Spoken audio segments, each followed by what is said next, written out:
Hey, what's up? It's Ben Greenfield, and this is a bit out of the ordinary, but I happen to be sitting here with my trusty podcast sidekick, Brock Jason Skywalker Armstrong. Brock, how you doing? I'm doing well. Hello, everyone.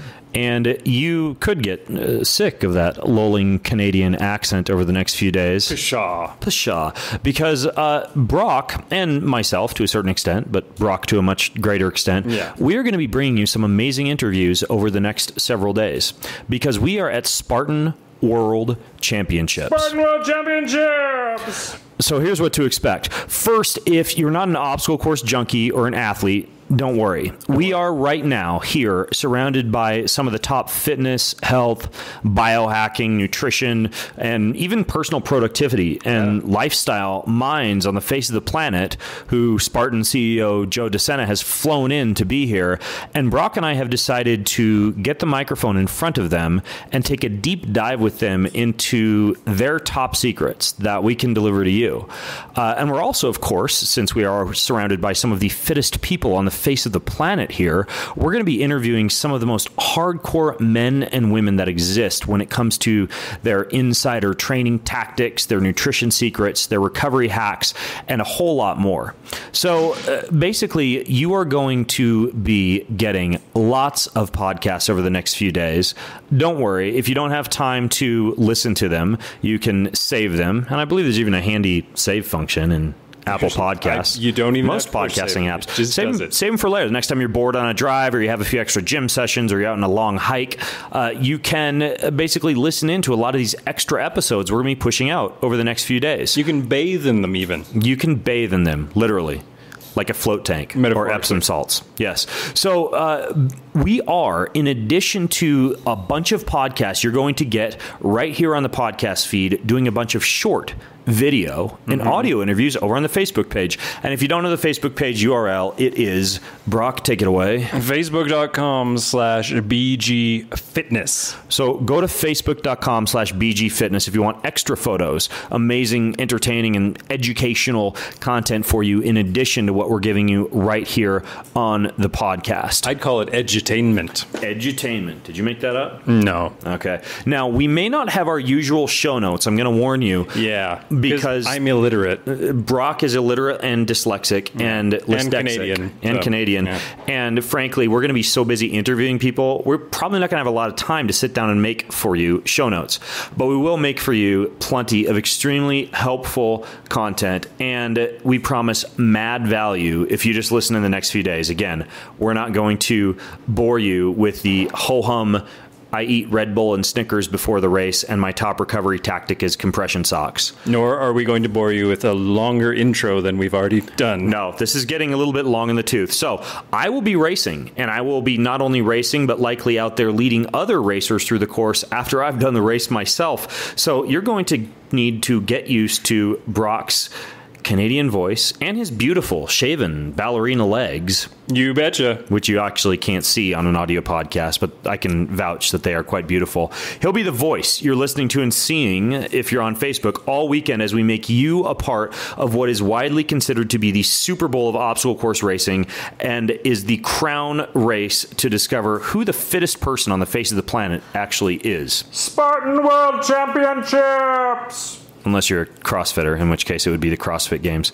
So get ready for plenty of action. Get ready for plenty of action over the next few days. And if you want to have the most fun with this, stay tuned to all the live content and the conversations over at Facebook.com/BG Fitness. And keep a notepad or your own friggin' noggin. Make your own show notes, guys. That's right. Come on. We've been holding your hand for too long now. It's your turn. Take notes on everything that we bring your way. We promise we're going to make this a lot of fun for you. So, that being said, listen in, because here we go. He's an expert in human performance and nutrition. Voted America's top personal trainer and one of the globe's most influential people in health and fitness. His show provides you with everything you need to optimize physical and mental performance. He is Ben Greenfield. Power, speed, mobility, balance. Whatever it is for you, that's the natural movement. Get out there. When you look at all the studies done, studies that have shown the greatest efficacy All the information you need in one place, right here, right now, on the Ben Greenfield Fitness Podcast.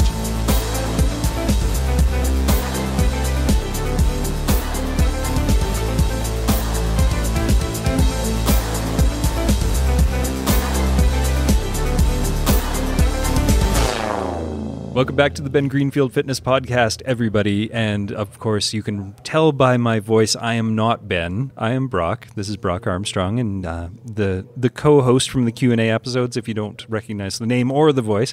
And we are here live. Well, I'm here live. Ben is off doing press conferences or something probably now. He's awake by now.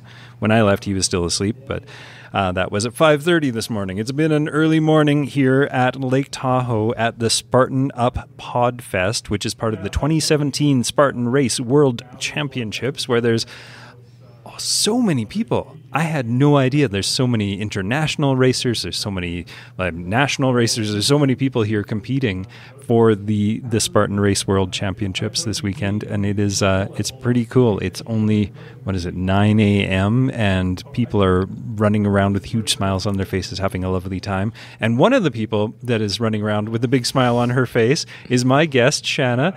And you know what? I'm just going to let you tell the people what you do and why you're here, and then we'll jump into some interesting stuff. But let us know why we should be listening to you. Perfect. Well, I'm really excited to be here. It's a little chilly, right? My fingers are frozen. I'm from Canada, so I'm wearing shorts. I don't know if you noticed. I did notice. I'm from San Diego, so yeah, the total opposite. But my name is Shauna Mota, and I do a lot of stuff. But, all right. Awesome. That bodes well. But to focus on, I'm a holistic nutritionist and a yoga teacher. I also teach meditation. So I do wellness retreats and online detox programs. And I've also partnered with Organifi. Wait, online detox. So is it like the detox program happens online, or are you detoxing from being online? And I know I'm sort of sound like I'm joking, but I'm not, because that is a thing, right? Yeah. So the detox program is run online. Okay. It's a 30-day mind-body detox. So food, mindset, all that good stuff. Mindset detox. Oh, yeah. Nice. Getting rid of all the negative thoughts. Tell me more. So with my yoga teacher training, one of the things I really focus on is mindset. Okay. Because even if you're eating a really healthy diet, if your mind is not healthy and you're not putting positive, uplifting thoughts into it, then it can be just as toxic as eating McDonald's. Yeah, I'd venture to say more toxic. Or more toxic. Even. Yes. So I like to focus on the mindset component as well, because I find that with the mindset component, it creates longer lasting results with the food and that part of it. Yeah. Well, especially if you tie them together. So if you're having good, healthy, not necessarily just positive, because that sort of seems like you're putting a bit of a false spin on it, but having healthy thoughts, and that gets associated with the food, I can see how those just sort of play together. Like when you're doing one, the other pops up. Is that it's exactly right? That, and it's not like it's not just putting being positive and smiling and putting on a false, a mask. It's really about, we talk through issues that people are coming up with in their lives that they're facing, and learning how to shift the mindset around it. So it might be something tragic or a challenge that you're facing, but you can always shift it to learn the lesson and grow from every experience. I think that's really important. People talk about being positive and positivity, and you scroll through Facebook or Instagram, even worse, any given time, and you'll see pictures and pictures of sunsets and kitties and stuff hanging in these positive sort of phrases and stuff. And yeah, those are really nice and can sometimes resonate with you, but you can't lie to yourself at a certain point. You can't tell yourself that you're being positive or that everything's okay when it's not. So how do you get into that mindset? How do you find a way to not lie to yourself, but still encourage that positive mindset? Yeah. So one of the things with my message and everything I do put on social media, I do have a lot of sunset photos. I have a lot of smiling pictures. I wasn't raging against the sunsets. However, themselves. In the captions, I talk about what's real. And I think, leading with authenticity is the way to go. So I talk about the difficulties I've been through. I talk about the struggles with myself and my clients. I'm very open about that. And being vulnerable encourages other people to be vulnerable. So vulnerability breeds vulnerability. And the more that we can open up and accept everything that it's a part of us, the good, the bad, the dark, the darkness, the hard times, it's all contributed to creating the person that we are today. And so it's really looking at everything with gratitude and saying, thank you. Thank you for giving me this lesson. Thank you for teaching me this. Yeah. I had a thought while you were talking about that. There's a fine line between when you're really open with yourself and you're sort of interacting with people and revealing your personal struggles. Do you find that there's a danger of defining yourself by your struggles rather than I guess maybe I'll explain this a little bit better and I'll start over again. If somebody walks through life saying, I'm an anxious person or I'm often a depressed person, you start to believe it's your own self-talk that becomes the story that you're telling yourself and that you're telling the world. So how do you get around that while you're still being authentic and open with your clients? Yeah, so it's not about identifying with that and having that trait or that experience. I create your identity. This is a part of me, and this is something that I went through, and then here is what has come out of it. So I was anxious, and now I've learned through meditation, through yoga, through all of the tools and modalities, I've learned to control that anxiety with my breath, and now I stand in my power, and I'm a strong person. So it's, again, that mindset shift. So it's an aspect of you. It's not you, or it's something that you have experienced, not something that you're defined by. Exactly. Yeah. I think that's a really powerful message. And for those of you who are listening, if you noticed us both sort of getting a little bit distracted, it's because Ben Greenfield just walked into his own podcast. So I'm going to scooch over a little bit and let him take over. I've decided to crash my own podcast and say hello to Shanna from Organifi. Hi, Ben. How you guys doing? So good to see you. Awesome. Amazing. Cool. How are you? How's the training going? I am well. I just crawled out of the Lake Tahoe pool where I was swimming with my boys and realizing that, what are we at, 8,000 feet? I don't know. A lot of a little bit of oxygen sucking going on. So, anyways, though, this is it's very lively here at the village. There's like internet, like outside. There's an entire contingent of Spartan athletes from Japan. Oh, wow. Yeah. Yeah, I saw the Brazil crew, too. Mm-hmm. It's all the international. I just interviewed a competitor from Belgrade, Serbia, and a guy from Italy. Yeah. Yeah, and you know what I've been most impressed with, and sorry to completely derail whatever you guys were just podcasting about. It wasn't just really profound things. Okay.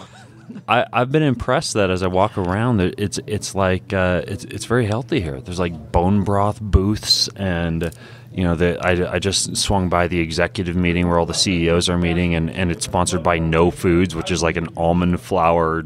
I just had a donut dipped in coffee made out of all organic, gluten-free baked material. So, yeah, I mean, Spartan's kind of when I used to hang out at a lot of these Ironman triathlon expos back in the day, it was all Gatorade and Power Bar, and this is actually kind of refreshingly nice to see a lot of healthy kind of. I guess I'll give it the Ben Greenfield thumbs up on at least the nutrition I'm seeing around here. So yeah. No, is there an Organifi booth? Is there a green juice booth? We don't have a booth here. I'm the representative. All right. Well, I brought a little bit of the red juice powder. So did I. Get my beats on. Yeah, and the cordyceps helps to increase ATP, so it's going to be good for endurance. Ooh, so you should probably take it before you race. Cordyceps is actually one of the things you hear about these Sherpas that guide people up Mount Everest. A lot of them will use these adaptogenic herbs and shrooms like cordyceps. Yeah. Which is technically a fungi, not a shroom, I believe. I love shrooms. But, yeah, I love shrooms too. I know you do. That's right. Just don't do the race on magic mushrooms. I do know of one person here who will be racing on magic mushrooms. I think I know who that person is. Yeah, probably. All right, I'll let you guys take it away. It could be you. Yeah, unknowingly. I'm slipping them into your coffee tomorrow morning. All right, you guys, I'll let you get back to the magic you were making.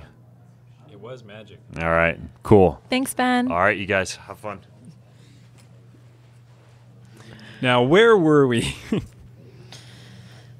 No, I think we had tied up that that topic, and I totally derailed your introduction of yourself too, because I got so excited about the idea of a mindset detox or a mind online detox, mind detox. I don't know what spurred that off, but I mean, as you and Ben were just talking about, you're here representing Organifi, and Organifi is a green and red juice powder. Are those the two products? So we have more. You do? We do now. Okay. So, those are the two that we talk about on the podcast a lot. But without turning this into a commercial, because we know you people out there have heard a lot of stuff and you don't necessarily want to tune into an infomercial. But at the same time, I think it's important that we just sort of talk about what you're doing, because like Ben said, there's some really interesting and healthy stuff happening around here this weekend. Yeah, absolutely. So Organifi, I'm sure if you guys are listening, you've heard the ads. Probably heard us talk about the green and the red juice, and we make fun of the fact that those are not very inventive names. They're not. They're actually straight to the point. They really are. A 2-year-old could identify it. And I guess that's a good thing. It's been working so far. I guess. Okay. But so I would call Organifi, it's a superfood supplement line. And our staple product was obviously the green juice, green juice powder. So everybody loves green juice. They do, and I know Ben does. We just launched the red juice this year, which is super exciting. And then we have... But you haven't launched it in Canada, so I've never tried it. We haven't launched... We ship to Canada. Do you? Okay. But yeah, we're still working, honestly. So it's my bad that I haven't tried it then, not yours. We're still working on the shipping prices, though. They can get a little expensive. Yeah. Anyway, okay, honest. so red and green. So red and green. And then we have a plant-based protein powder that has digestive enzymes, healthy fats, whole food grade vitamins. So that's exciting too. And then we have a turmeric and a probiotic. Okay, but everybody makes a protein powder with those things in it. What's different about yours? This is true. I think I would say the quality and source of our ingredients in any product, it's all organic. We don't use any fillers or any additives. The vitamins come from whole foods versus being synthesized in a lab. So they're actually extracted from whole foods, which is a big thing. It's hard. It's not something we can really promote on the label, but it's something that we know and we talk about. What is it? In the FDA, is that the organizing body or the body that sort of determines what you can put on your labels? Yes, correct. Okay. So as I understand it, there's only so many and very few claims that you can actually make on your product labels. Is that what you mean when you can't point that out? Yeah. And even just spacing as far as graphic design, it's really hard to add. There's so much you want to add to tell the customer, but that's what we have, everything else for online and websites and all these interviews so that we can talk about, the quality and sourcing of our ingredients. Okay, so I derailed you once again. So the protein, and then what was the next thing? A turmeric capsule and a probiotic capsule. Okay, so turmeric, you're going for the anti-inflammatory properties of turmeric? Correct. That was the pain point behind creating the product. So all of our products that we create, we survey our audience first to discover what their pain points are, what they're suffering from, and then we create products to solve those problems. Okay, my mom has pretty bad arthritis in her hands and her back and a little bit in her neck and stuff. So she got on the turmeric bandwagon and she tried one of the capsules for a while. It was pretty expensive. So now she just takes like the root and she just sort of grates it up on her food. Is that better? Is that worse? Like, how does that compare to what you guys are doing? Like, why wouldn't you just buy some of the root and just grind it up on your food? Right. So ours is full spectrum of turmeric, and we add the black pepper. Have you heard of the black pepper effect? Oh, yeah. Well, well, actually, I've heard of that in conjunction with cannabis. There you go. So the black pepper just enhances the benefits. I think it's like times 4 or something, 4 or 5. Like, just enhances the benefits. So my mom, same thing. And our moms are so smart. She's been taking the turmeric capsules, and she says it doesn't 100% alleviate the pain, but it dulls it enough that she can, because she's a writer, she's always on the computer, it dulls it enough that she can actually work without pain. And that's important. So that's important. That's good. Yeah. Cool. Okay, well, now I know there's a bazillion ingredients in the Organifi, but most of the ingredients in there are pretty run-of-the-mill, pretty normal, and we're not going to really get into those, but I know there's a few in there that our listeners may not have actually heard about or know much about. and we're going to circumvent all the stuff that you guys, all you smart cookies out there listening, already know. But what are these ingredients that really sets Organifi apart? And we're going to stop making this sound like a commercial. I'm doing a terrible job. I keep saying it's not going to be a commercial, but I'm commercialing like crazy here.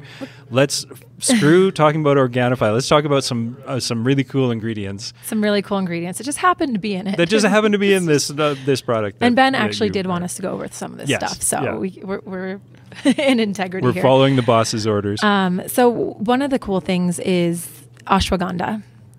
Ashwagandha, I know. It's a really cool. It's a cordyceps? So ashwagandha is actually an adaptogenic herb. I always get those confused because they tend to be together. Correct. And we have cordyceps in our other one. That's okay. That's the Let's other not one get we're ahead of talk ourselves. About. But ashwagandha is an adaptogenic herb. And what adaptogenic, I'm sure Ben's talked about this, but it basically... I think he talks about it in terms of managing stress. Yeah. So adaptogenic herbs regulate to your body. So whether you're... Like, let's say with hypothyroid, hypothyroid, if it's too high or too low, an adaptogenic herb will balance it to the middle, regardless of where you're at. How is it so smart? I don't know. It's amazing. That's crazy. So with ashwagandha in particular, it works on the stress hormone cortisol. So whether you're high or low, it can support you. So if you're low, it can support in giving you more energy and bringing it back up. If you're too high, which, let's be honest, most of us are. Yeah, I was going to say, I don't think very many of us are too low in cortisol, but it's possible. So it has shown in clinical studies to reduce cortisol levels. So that balances and manages stress, can support with better sleep. So all the good stuff that comes with. So it's kind of like meditating. Taking ashwagandha. That's like the shortcut. Actually, after I said not very many people are low on cortisol, I immediately thought, okay, people with adrenal fatigue. I was just going to say that. If they're flatlined, I've seen those flatlined results. I know we've got a lot of listeners out there who have, like, we're all that type A personality that drive a little too hard and often dig ourselves into holes. So ashwagandha, I'm pretty sure that's actually the main place where Ben has talked about it in the past. So. Absolutely. And there's this is the thing with superfoods. There's like 100 other benefits as well. But I want to talk a little bit about moringa because Ben asked me to. Have you heard of moringa? I am thinking it's not what I think it is because I'm thinking of merengue, which is a dance. Nope, it's not merengue. However, not the South it comes American dance. Merengue, salsa and merengue. However, moringa does come from Central America. Oh, nice. So where merengue was born, as I'm guessing. So the cool thing about moringa, so moringa is also referenced as the tree of life. Because, again, as a superfood, it has so many benefits. And it has antioxidant, anti-inflammatory properties, all these incredible things. But the cool thing for me is, so my mom has lived in Nicaragua for 10 years. Nice. And she has a moringa tree in her backyard. And for so many years, before I knew what it was, she's been taking the leaves and making a tea out of it. Oh, okay. And over the years, she has hypercholesterolemia, so her cholesterol has always been above 350. She joined the club. Yeah. So it's a familial genetic thing. So yeah, I've got that as well. That's why you go. I'm nodding knowingly. And she refused to take the statin drugs. Me too. Yep. So as I got into nutrition and she got into it and started studying how to heal the body with superfoods, plants, and all these things. So in the time that she's done this moringa tea, her cholesterol has gone down 100 points. So in 1 year of doing the moringa tea every day. So it's down to the 250s. And she's just going out into the backyard, picking the leaves. And making tea. And like drying them, crushing them up. She cooks it into a tea. So she'll boil the leaves in a tea. Oh, okay. And then she puts it in the refrigerator and she'll just have like iced moringa tea. That's awesome. So Incredible. We all just need to go out and buy a moringa tree. Yeah, or Organifi. I guess we have to live somewhere. Yeah, or the product that shall not be named. The product that so with moringa, it's shown to lower blood sugar, reduce inflammation, obviously balance that cholesterol level. It reduces arsenic toxicity, something that came up in the research, random. Joint problems, betters digestion. So it's just these singular ingredients have so many benefits that it's incredible to put them all together. So speaking of things popping up in the research, so when you list these benefits and stuff, how were these determined? Like, did they find a whole bunch of people that just had like a weird cluster of symptoms, and then they like, I don't know, let's give them moringa and see what happens? Yeah. So all the ingredients that we use, well, most of them have clinical trials on them showing this. So I have not gone in depth into the clinical trials, but usually it's a study where they bring the people in who are experiencing something. Yeah. They give the moringa and then they show the results. So kind of a standard study, and yeah, it's pretty cool. So it's more likely that, like, somehow historically there were some claims. This tends to be the way things go. Like thousands of years ago, somebody said, hey, you know what? I feel better, or my foot fungus gets better when I put my foot into this thing. Yeah. That gets carried on, and then sort of in modern science, we're like, hey, I wonder if there's something going on with that foot fungus and that muddy thing that they were putting on thousands of years ago, and they either totally debunk it or they actually go, hey, there's something to this. So so that's probably I would more say how that's, they went about it. I would say with especially all these, because a lot of these things in the cordyceps and the reishi, all these are ancient Ayurvedic healing plants. So it's something that they've been using for years and years, and like you said, modern science. So like the moringa studies we used came from 2009, and it's 2018, and people still don't really know what moringa is. So I think it is that they stumble across these things, and then and then they start doing the studies. Well, and I think that's really one of the most important things in my mind, is that it's not just something that people are like, oh, we've been using this for thousands of years, we should keep using it, because we did some crazy crap to ourselves. Like, I was listening to a podcast the other day where they were talking about erectile dysfunction and sort of the treatments that they've done. Did I just inadvertently label myself as somebody who's having erectile dysfunction because I was listening to a podcast about that?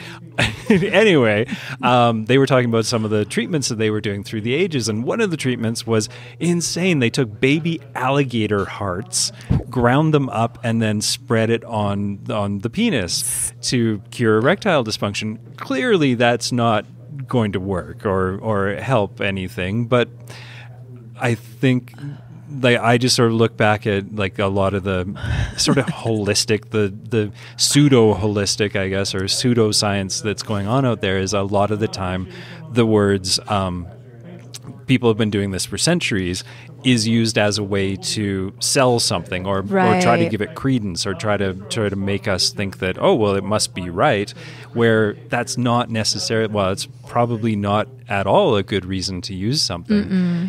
If there have been clinical studies that have been done recently or done properly, then okay, yes, these are things that we should keep using, like ashwagandha, exactly. like moringa. And that's what we look at when we're selecting ingredients as well. So we're not going to be having any baby alligator heart paste spread on us at any point. I don't think so. I don't want to be around if you're doing that. Can you imagine trying to remove the baby alligator hearts? But like who thinks of, like, where do they even...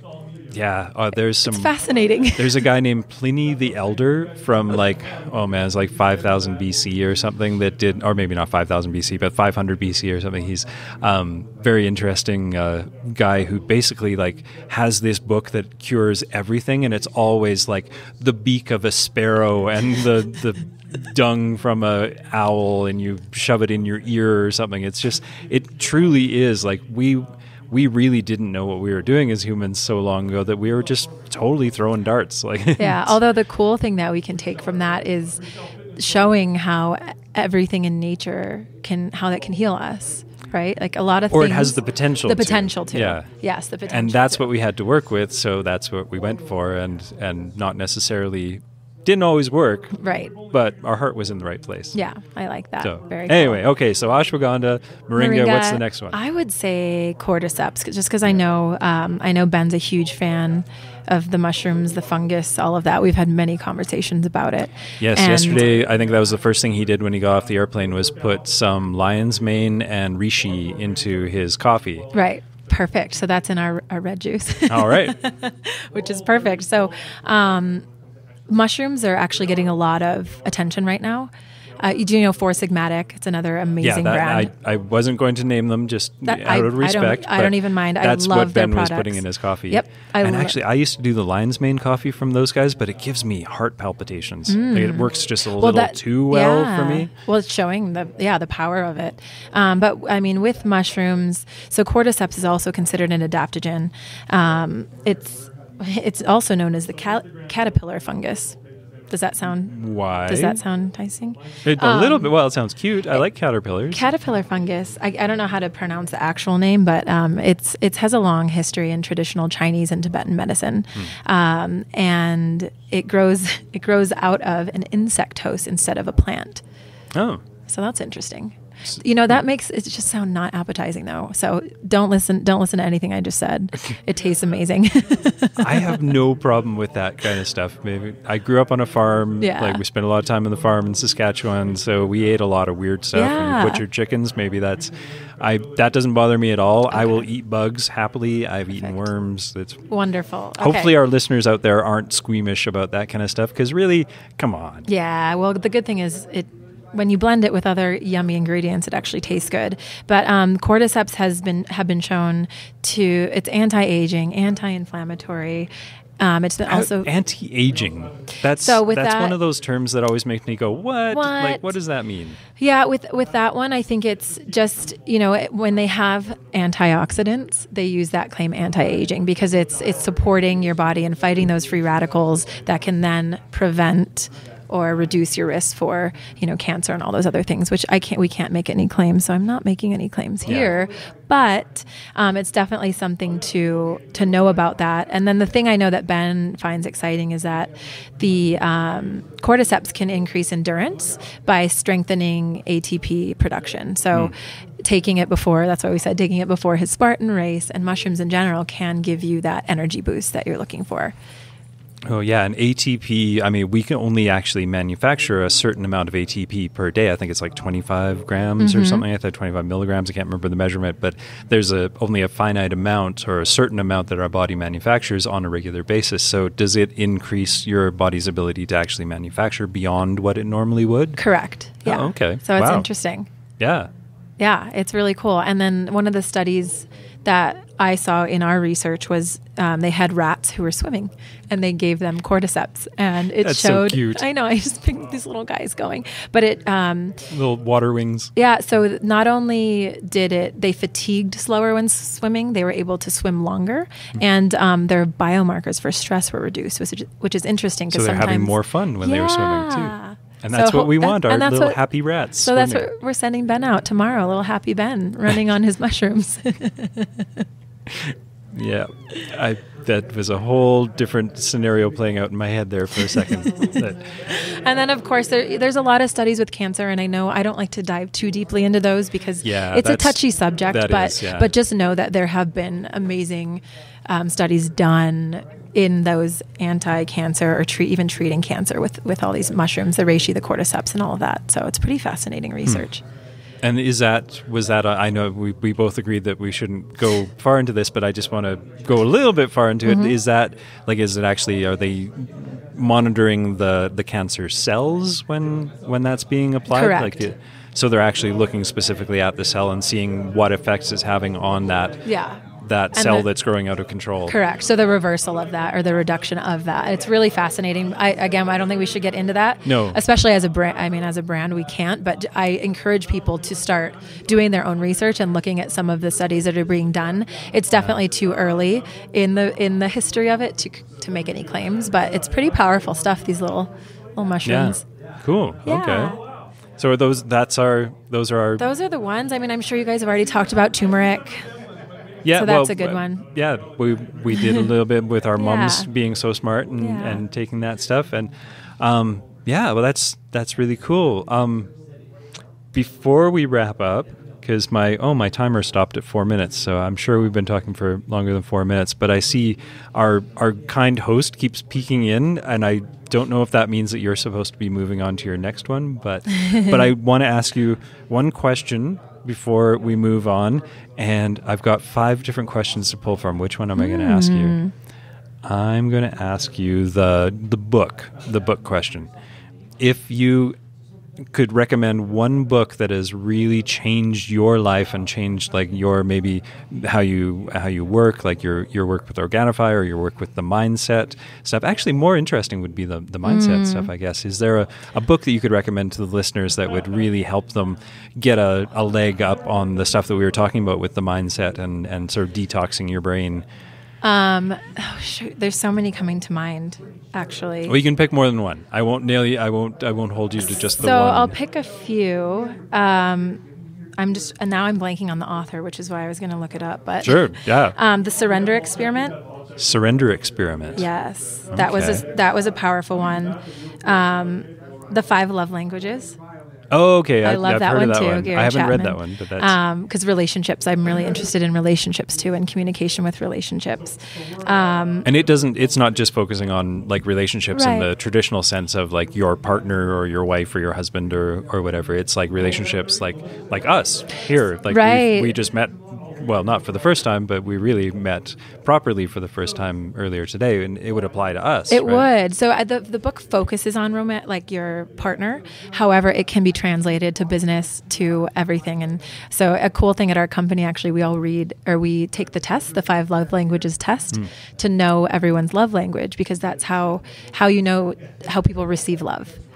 And does it give you like a number score or a color score? So there's 5 love languages. So it's words of affirmation, physical touch, quality time, gifts, and what's the 5th one?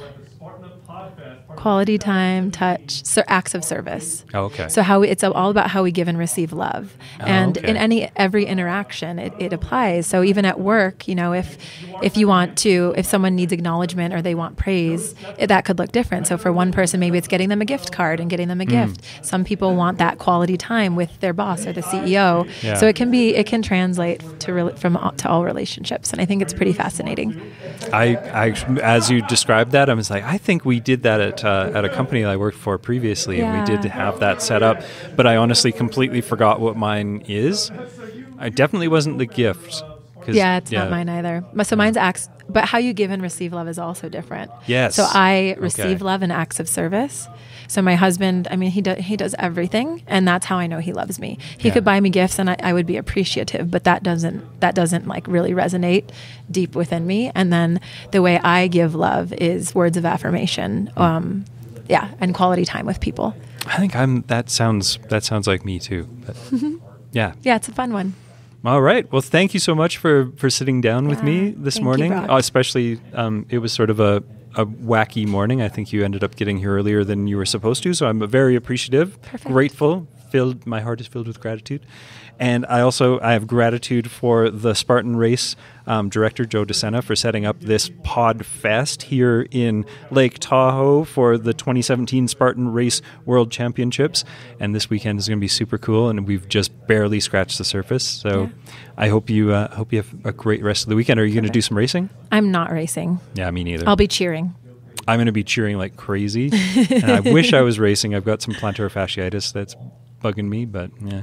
I'm just lazy. No. I'm a little lazy. lazy I like yoga too. and bar. Spartan Race is a little outside of my... like bar workouts. Yeah. Are you a dancer? I'm previously? not. Definitely not. Look at my body. I'm clearly not a dancer. Look at my body. I don't look like a dancer anymore, but I was a ballet dancer for a long time. No way. So bar classes are very, very near and dear to my heart. That is fascinating. Yeah. I'm glad I just learned that about you. You have to look at my calves later. I'm going to right now because you have shorts on. I do, yes. Everybody else is wearing parkas and I'm wearing shorts. Yeah. All right. Thanks for listening, everybody. This is the Ben Greenfield Fitness Podcast, signing out without Ben. You've been listening to the Ben Greenfield Fitness Podcast. Go to bengreenfieldfitness.com for even more cutting-edge fitness and performance advice.